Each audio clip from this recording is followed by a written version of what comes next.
Halo teman, selamat datang di channel yang satu ini. Hehehe, Eits, channel ini adalah berisi cerita tentang alur Donghua yang keren. Penasaran? Yuk segera langsung markideng, mari kita dengar. Tapi sebelum itu, jangan lupa like dan subscribe-nya ya. Battle Through to Heaven.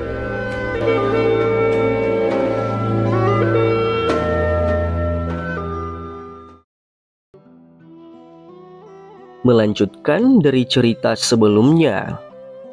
Setelah Xiaoyan siap dari pertukaran pil dan keluar dari rumah 1000 obat, dia mengamati lalu lintas manusia yang datang dan pergi. Sepertinya kita tidak datang dengan sia-sia kali ini. Kita tiba-tiba mendapatkan beberapa berita tentang air liur transformasi tubuh bodhisattva di sini. Dokter peri kecil bersemangat. Dari 3 syarat yang diperlukan untuk mengendalikan tubuh racun yang menyedihkan, air liur transformasi tubuh bodhisattva adalah hal yang paling sulit untuk ditemukan. Sekarang mereka benar-benar berhasil memperoleh informasi tentang hal itu di tempat ini. Jika mereka bisa mendapatkannya selama lelang, tidak akan lama sampai mereka bisa mengendalikan tubuh racun yang menyedihkan. Namun itu tidak akan menjadi hal yang mudah untuk mendapatkan air liur transformasi tubuh bodhisattva dalam lelang. Dokter peri kecil mengingat apa yang telah dikatakan Yan tua sebelumnya, sebelum mengerutkan kening dan menghela nafas. Meskipun air liur transformasi tubuh bodhisattva yang sederhana mungkin tidak menyebabkan terlalu banyak ahli dan faksi menginginkannya, namun hati bodhisattva misterius itu di belakangnya adalah sesuatu yang akan menyebabkan seseorang menjadi gila. Oleh karena itu jelas tidak akan menjadi tugas yang mudah untuk mendapatkan air liur transformasi tubuh bodhisattva di tengah lelang yang dipenuhi dengan para ahli. Kita akan mencoba yang terbaik. Jika itu benar-benar dimungkinkan, kita juga bisa melakukan beberapa hal yang curang. Xiaoyan membentangkan tangannya dan tertawa. Saat itu, dia diam-diam menyerang dan membunuh pemimpin junior sekte darah untuk mendapatkan potongan peta dari api teratai iblis pemurnian. Membunuh orang dan mencuri harta itu pada dasarnya adalah sesuatu hal yang terlalu umum di wilayah sudut hitam. Xiaoyan jelas tahu di dalam hatinya pasti ada cukup banyak orang di kota Kaisar Hitam ini yang memiliki pemikiran yang sama dengannya. Oleh karena itu, bahkan jika seseorang benar-benar berhasil melelang air liur transformasi bodhisattva, itu mungkin sangat sulit bagi orang yang mendapatkannya berhasil membawanya pergi tanpa memiliki kemampuan dan kekuatan yang asli. Dokter peri kecil sedikit terkejut ketika mendengar kata-kata Xiaoyan. Di sisi lain, wajah Ziyan di sampingnya dipenuhi dengan kegembiraan. Sepertinya dia sangat tertarik dengan hal semacam ini. Tentu saja ini taktik terakhir yang digunakan. Namun, sekarang kita akan tetap mengikuti aturan. Setelah kita menemukan tempat untuk beristirahat, aku harus mulai memperbaiki beberapa pil obat tingkat tinggi. Jika tidak, bagaimana kita akan mengajukan penawaran terhadap orang-orang dalam lelang? Menurut dugaanku, ada kemungkinan sekte Kaisar Hitam ini pasti tidak akan melelang air liur transformasi tubuh bodhisattva dengan nilai tukar emas. Kemungkinan besar mereka akan ditukar dengan sebuah barang. Barang di tingkat ini terlalu berharga, sulit menilainya dengan koin emas. Xiaoyan tersenyum dan menyuarakan pikirannya. Dokter peri kecil mengangguk setuju ketika dia mendengar kata-kata Xiaoyan dan dia segera berbisik. Terima kasih banyak. Dia tahu bahwa Xiaoyan melakukan berbagai upaya luar biasa untuk menyelesaikan tubuh racun yang menyedihkan. Tindakannya ini tidak dibayar dan itu menyebabkan hatinya dipenuhi dengan rasa syukur. Mengapa kamu begitu sopan? Saat itu aku mengatakan aku akan membantumu mengontrol tubuh racunmu dan aku akan secara alami melakukan apa yang aku katakan. Xiaoyan tercengang sebelum dia berbicara dan menjawab. Dokter peri kecil dengan lembut menggigit bibir merah bawahnya saat dia sedikit mengangguk. Dia tidak mengatakan hal lain saat hatinya dengan lembut bergumam. Aku akan mengingat kebaikan ini dan pasti akan membalasmu di masa depan, ucap dokter peri kecil dalam hati. Setelah menekan pikiran yang terus melekat di dalam hatinya, dokter peri kecil mengungkapkan senyuman. Dia melihat ke jalan dan berkata, "Kemana kita harus pergi selanjutnya?" tanya dokter peri kecil. "Mari kita pergi ke paviliun Kaisar Hitam. Kota Kaisar Hitam saat ini berbahaya karena dipenuhi banyak orang. Pertama-tama kita harus mencari tempat tinggal sebelum kita dapat memurnikan pil obat." Xiaoyan menjawab, "Kita masih menuju ke paviliun Kaisar Hitam? Orang tua sebelumnya adalah seseorang dari sekte Kaisar Hitam. Bukankah tidak baik jika kita pergi ke sana?" Dokter peri kecil berbicara dengan ragu ketika dia mendengar hal ini.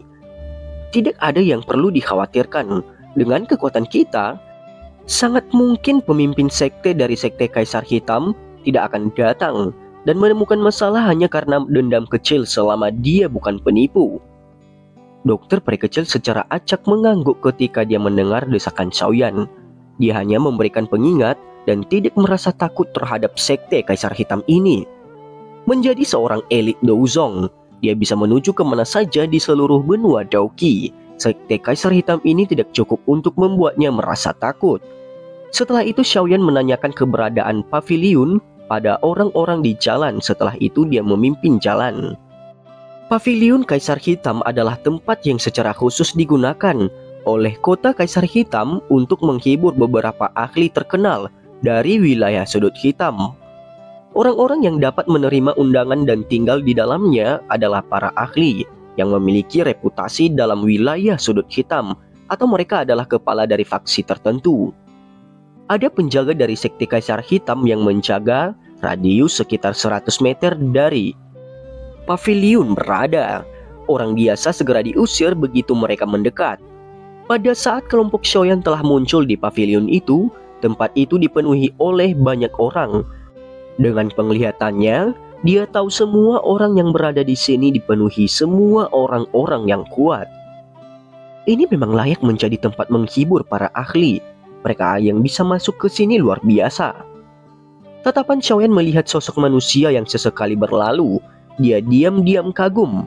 Dalam jarak kurang dari 100 meter, dia telah merasakan 2 ahli Dou Huang dan 7 Dou Huang. Tentu saja sebagian besar orang lebih lemah darinya.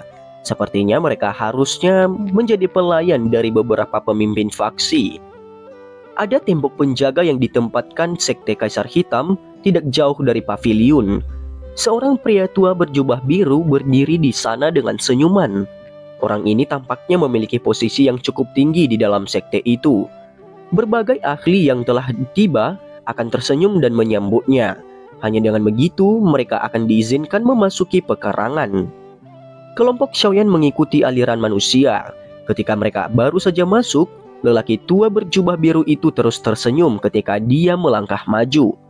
Tatapannya menyapu kelompok Xiaoyan dan dia berbicara dengan suara sopan. "Tempat ini adalah tempat menghibur tamu VIP para ahli sekte Kaisar Hitamku. Bolehkah aku tahu jika kamu memiliki tablet?" tanya pria itu. Xiaoyan melihat pria tua berjubah biru itu dan menemukan ia juga ahli Dou Huang. Terlebih lagi levelnya sekitar 6 atau 7 bintang. Kekuatan semacam ini dapat dianggap sebagai orang kuat yang terkenal di wilayah sudut hitam. Xiaoyan menangkupkan tangannya ke pria tua berjubah biru itu saat pikiran ini melintas di dalam hatinya. Setelah itu dia menyerahkan tablet yang diberikan oleh tetua yang berada di pintu masuk kota sebelumnya. Laki-laki tua berjubah biru itu menerima tablet dan tersenyum. Dia dengan hati-hati mengamati kelompok Xiaoyan. "Aku yang lama adalah tetua dari sekte Kaisar Hitam, Ceceng. Kalian bertiga terlihat asing. Bolehkah aku tahu siapa nama tuan?" tanya dia. "Yan Xiao, orang yang tidak dikenal. Aku baru saja memasuki wilayah sudut hitam belum lama ini. Aku bergegas ke sini untuk ikut bersenang-senang setelah mendengar kota Kaisar Hitam akan mengadakan lelang berskala besar." Xiaoyan samar-samar tersenyum dan berbicara setelah tampak telah merasakan tatapan dari pria tua berjubah biru itu. "Hahaha. Mereka yang bisa mendapatkan tablet sekte Kaisar Hitam kami jelas bukan orang yang tidak dikenal. Teman kecil Yan Xiao benar-benar tahu cara bercanda." Ceceng tersenyum. Dia secara alami tidak akan percaya kata-kata Xiaoyan. Paling tidak dia merasakan pemuda ini di depannya memiliki kekuatan yang setidaknya di kelas Dou Huang. Selain itu, ia tidak dapat melihat kekuatan wanita besar dan kecil di belakang Xiaoyan meskipun penglihatannya. Tetua Ce, mulaikkah kami masuk? Xiaoyan tidak mau tinggal di tempat ini di mana orang-orang datang dan pergi untuk waktu yang lama. Oleh karena itu, dia tersenyum dan mengajukan pertanyaan setelah berbicara beberapa kata. Ini wajar saja. Teman muda Yan Xiao, akan ada seseorang yang akan membawamu ke kamarmu setelah memasuki pavilion. Silahkan. Ceceng tersenyum dan mengangguk. Dia menyandarkan tubuhnya sedikit ke depan sebelum bergerak ke samping untuk mengungkapkan jalan di belakangnya. Xiaoyan tersenyum sedikit, dia menggerakkan kakinya dan masuk ke gedung itu. Seruan tiba-tiba terdengar dari belakang mereka pada saat mereka hendak masuk. Tetua Fang Yan dari lembah api iblis telah tiba. Teriakan yang tiba-tiba terdengar menyebabkan cukup banyak orang yang hadir berhenti. Tetapan mereka membawa kejutan ketika mereka melirik tempat yang jaraknya cukup dekat.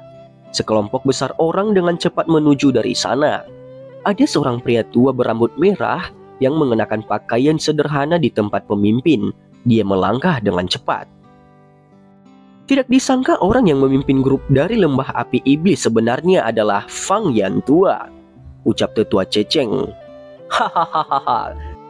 Sepertinya mereka seharusnya ada di sini dengan tujuan mendapatkan air liur transformasi bodhisattva. Kalau tidak, karena kekuatan orang tua ini sedikit lagi menginjak kelas Dousong, dia pasti tidak akan menempuh jarak yang sangat jauh untuk datang ke sini. Sepertinya akan ada pertunjukan bagus untuk ditonton kali ini. Sudah ada cukup banyak faksi tingkat atas yang berkumpul di kota Kaisar Hitam ini. Selain itu ada cukup banyak ahli dengan kekuatan besar. Tidak ada yang tahu berapa banyak ahli yang akan kehilangan nyawa karena air liur transformasi bodhisattva. Suara percakapan pribadi segera muncul dari lalu lintas manusia di sekitar Xiaoyan saat orang-orang menatap pria tua berambut merah itu. Apakah itu orang-orang dari lembah api iblis? Xiaoyan menyipitkan matanya dan mengamati pria tua berambut merah itu. Kejutan melintas di matanya. Dia bisa merasakan kekuatan tetua pertama dari lembah api iblis sebenarnya di puncak kelas Dou Huang. Sepertinya dia sudah mengambil setengah langkah ke kelas Douzong. Kekuatan semacam ini sebanding dengan bahkan Han Feng saat itu. Mata Xiaoyan berbalik dari pria tua berambut merah ke beberapa orang di sampingnya. Dia menemukan beberapa pria tua yang dingin dan acuh tak acuh, semuanya berada di kelas Dou Huang. Kekuatan mereka tidak lebih lemah dari Fang Yan, tetua keempat dihabisi kelompok Xiaoyan beberapa hari yang lalu. Tidak heran lembah api iblis ini bisa bertarung dengan Akademi Jianan. Kekuatan mereka memang kuat. Kejutan melintas di wajah Xiaoyan. Dia diam-diam berbicara kepada dirinya sendiri setelah melihat barisan lembah api iblis ini. Orang berjubah abu-abu yang berjalan di belakang tampaknya sedikit aneh. Dokter peri kecil di sisinya dengan lembut berbisik sementara Xiaoyan tenggelam dalam pikirannya. Xiaoyan terkejut ketika mendengar ini. Ada sosok manusia yang sepenuhnya terbungkus jubah abu-abu di sana. Mata Xiaoyan telah memindai orang itu sebelumnya, namun auranya terlalu lemah, sampai-sampai dia tidak terlalu memperhatikannya. Sekarang karena dokter peri kecil telah menunjukkannya, Xiaoyan akhirnya merasakan perasaan yang sangat aneh, namun agak akrab darinya. Perasaan ini menyebabkan Xiaoyan merajut alisnya bersama. Dia merenung sejenak tetapi tidak menunjukkan petunjuk apapun. Dia menggelengkan kepalanya. Rasa dingin melintas di mata Xiaoyan saat pandangannya sekali lagi melihat tetua pertama Fang Yan yang sedang mengobrol dan tersenyum dengan tetua dari sekte Kaisar Hitam itu. Dia segera berbalik dan berjalan ke pavilion tanpa tinggal lebih lama lagi. Saat Xiaoyan membalikkan tubuhnya, orang berjubah abu-abu terakhir mengangkat kepalanya. Setelah merasakan sesuatu, sepasang mata tebal dan kasar mengintip dari bawah jubah abu-abunya. Dia menatap punggung Xiaoyan dan ketidakpastian melintas ke matanya. Mampu menjadi tempat di mana para ahli dan para pemimpin dari banyak faksi berkumpul, pavilion itu dibuat luar biasa mewah. Aula dari pavilion saat ini sangat bising dan hidup. Ada cukup banyak tokoh manusia yang duduk dalam kelompok-kelompok yang tersebar. Perhatian besar diberikan kepada tempat-tempat di mana orang-orang ini duduk. Beberapa juga dari orang-orang yang duduk di meja masing-masing adalah seorang pejuang yang sendirian yang menjelajahi wilayah sudut hitam. Kekuatan orang-orang semacam ini biasanya cukup kuat. Karakter mereka juga sedikit aneh. Itu adalah masalah umum bagi mereka jika menarik senjata dan saling berhadapan jika mereka memiliki perselisihan dengan orang lain. Tidak lama setelah itu, kelompok Xiaoyan berdiri di pintu masuk dan mengamati aula di mana pertempuran berdarah sengit kadang-kadang terjadi di sana. Mereka tanpa sadar menggelengkan kepala setelah mendengar gelombang sorakan dari pengamat sekitarnya yang sedang menikmati pertunjukan. Wilayah sudut hitam ini benar-benar tidak memiliki sedikit suasana damai. Seorang pelayan wanita yang cantik dengan cepat berjalan tidak lama setelah kelompok Xiaoyan memasuki pavilion itu. Dia membungkuk dan menerima tablet yang mereka bertiga dapatkan. Dia memeriksanya sebelum memberitahu mereka bertiga tentang lokasi ruangan mereka dengan senyuman. Pavilion Kaisar Hitam ini sangat besar dan dapat menampung ribuan orang. Lokasi di mana orang akan tinggal dibagi menjadi 3 kategori: langit, bumi, dan manusia, berdasarkan kekuatan mereka atau faksi di belakang mereka. Sekarang, daerah kelompok Xiaoyan tinggal tidak tinggi atau rendah, itu adalah kelas bumi. Xiaoyan tidak peduli tentang pembagian semacam itu.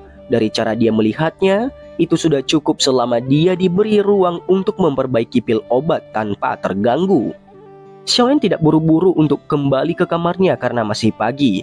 Karena itu dia menolak tawaran pelayan wanita untuk membawa mereka ke kamar mereka. Setelah itu dia memimpin dokter peri kecil dan Zian yang wajahnya dipenuhi dengan kegembiraan karena suasana yang hidup di sekitar. Setelah itu perlahan melalui aula yang jauh besar itu. Mereka bertiga melewati aula besar yang bising ini sebelum menemukan meja di samping jendela di mana mereka bisa duduk. Seseorang dapat melihat hutan hijau subur di luar dari tempat ini. Angin sejuk bertiup dan menyebabkan keributan yang tersisa di samping telinga mereka menjadi jauh lebih redup. Mereka bertiga baru saja duduk ketika seorang pelayan wanita membawakan teh dengan cara yang sangat hormat. Pelayanan seperti itu benar-benar tanpa celah. Tampaknya sekte Kaisar Hitam ini telah melakukan banyak usaha untuk para ahli yang datang dari seluruh wilayah sudut hitam. Xiaoyan duduk di kursi dan mengangkat cangkir tehnya. Namun hatinya berulang kali mengingat orang yang berjubah abu-abu yang telah dia lihat sebelumnya. Karena jubah abu-abu yang menutupi orang itu, Xiaoyan tidak dapat melihat dengan jelas, bahkan sedikit dari penampilan orang itu.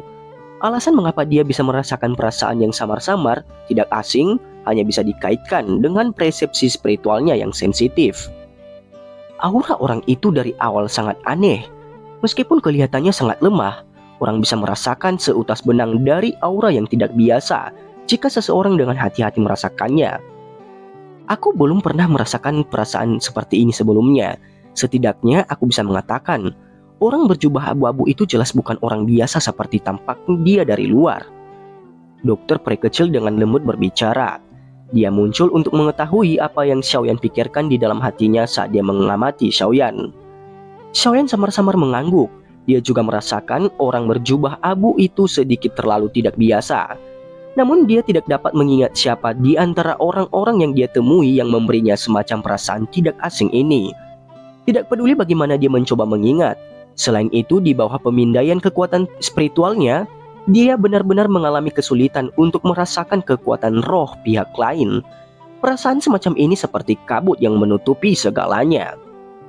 Xiaoyan berpikir dalam-dalam untuk waktu yang lama, tetapi masih tidak mendapatkan petunjuk. Dia hanya bisa menghela nafas sambil berkata pada dirinya sendiri, "Mungkin aku salah," ucap Xiaoyan dalam hati. Setelah menghibur dirinya di dalam hatinya, Xiaoyan akhirnya menekan masalah ini. Dia menarik pikirannya dan dia mengobrol dan tersenyum dengan dokter peri kecil sambil memperhatikan aula besar yang berisik itu pada waktu yang bersamaan. Meskipun tempat ini berisik dan dipenuhi dengan orang-orang, ini adalah jenis tempat untuk dia memperoleh banyak informasi yang dia butuhkan. Xiaoyan memang mendengar sedikit informasi dari suara sekitarnya. Sebagai contoh, selain dari lembah api iblis, ada beberapa faksi lama lainnya. di antara banyak faksi besar itu yang datang ke pelelangan ini. Beberapa faksi di luar wilayah sudut hitam juga menerima beberapa informasi dan telah mengirim para ahli untuk bergegas ke wilayah sudut hitam. Sementara Xiaoyan melakukan ini, dia juga pernah mendengar tentang faksi yang akrab itu, Gerbang Xiao. Bahkan dengan ketenangan Xiaoyan, dia tertegun cukup lama setelah mendengar namanya untuk pertama kalinya. Dia tanpa sadar tersenyum, tidak terduga faksi yang dia bangun secara kebetulan akan benar-benar maju ke faksi tingkat pertama di bawah pengembangan kakak keduanya Xiaoli dan dukungan dari Akademi Jianan. Dengan ini Gerbang Xiao memiliki kualifikasi ikut dalam lelang skala besar ini. Jika Gerbang Xiao juga berpartisipasi dalam lelang ini, kemungkinan mereka juga harus berada di pavilion Kaisar Hitam ini. Xiaoyan bergumam di dalam hatinya. Dia tidak segera merencanakan untuk pergi dan mencari mereka. Saat ini, para ahli berkumpul seperti awan di dalam kota. Meskipun Gerbang Xiao berkembang sangat cepat, yayasannya tidak dapat dibandingkan dengan faksi kuno itu. Oleh karena itu, menjaga menjadi tidak mencolok adalah hal yang terbaik. Apalagi jika dia tersembunyi dalam bayang-bayang, dia akan bisa meminjamkan tangannya yang tidak terduga jika terjadi kecelakaan pada Gerbang Xiao. Selain itu, sebagian besar dari apa yang Xiaoyan dengar ada informasi yang berkaitan dengan air liur transformasi tubuh Bodhisattva. Sepertinya benda ini adalah iklan yang harganya tidak mahal. Selain Xiaoyan dan beberapa orang lain, sebagian besar orang tahu benda ini akan menjadi salah satu harta yang paling dicari dalam pelelangan skala besar ini. Sebagian besar nada orang-orang dipenuhi dengan panas liar ketika mereka menyebutkan air liur transformasi tubuh Bodhisattva. Apalagi itu objek spiritual alam dari hati Bodhisattva. Walaupun itu sederhana, tapi itu sudah memikat dan membuat para ahli ini merasa iri.